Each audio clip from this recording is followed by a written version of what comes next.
ئەسڵی دین لە هەموو پێغەمبەرەکانەوە لە ئادەمەوە هەتا محەممەد صلى الله عليه وسلم هەمووی یەک دینە. دین بریتیە لە عەقیدە و لە شەریعە. عەقیدەکەیان هەمووی یەک عەقیدەیە، یەک بیر و باوەڕە کە بریتیە لە ئیمان بەخوا، مەلائیکە، کتێبە ئاسمانیەکان، پێغەمبەران، ڕۆژی قیامەت، قەزا و قەدەر. ئەمە هەمووی پەیامی گشت پێغەمبەرەکانە.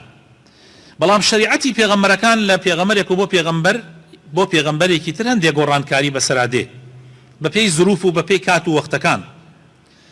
لە حەدیث هاتووە پێغەمبەری خوا صلی الله عليه وسلم ئەفەرمێ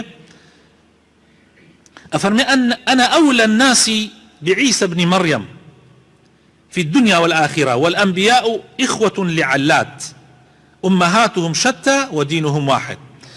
پێغەمبەر صلی الله عليه وسلم فەرمێ من لە هەموو کەسێک ئەولاترم بە عیسای کوڕی مەریەم. پێغەمبەران هەموویان برای باوکین، دایکەکانیان جیاوازە. مەقسەد باوک لێرە پێغەمبەر صلی الله عليه وسلم بەستی عەقیدەیە. عەقیدە و بیر و باوەڕی هەموو پێغەمبەرەکان یەکن.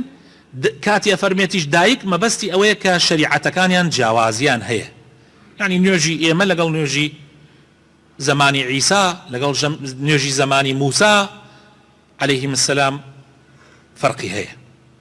کەوابوو پەیامی پێغەمبەرەکانی یەک پەیامە. خۆشەویستەکانم، یەک پەیامە کە ئەویش ئاینی ئیسلامە، ئەویش تەوحیدی خوایە، بەس شەریعەتەکان فەرقی هەیە. بە هاتنی محەممەد صلی الله عليه وسلم ئیتر هەموو ئەو شەریعەتانەی تر نەسخ بوویەوە. تەواو هەر کەسێ گوێی لێبێ بیبیسێ محەممەد هاتووە و ئاخر پێغەمبەرا بێ شوێنی بکەوێ. هەتا لە حەدیثا پێغەمبەر صلی الله عليه وسلم فەرمێ ئەگەر موسای کوڕی عیمران ئێستا بێت ئیلا ئەبێ شوێنی من بکەوێ، چونکە ئەمە ئاخر پەیامە، ئەمە ئاخر پەیامە و ئاخر بەرنامەی خوای پەروەردگارە.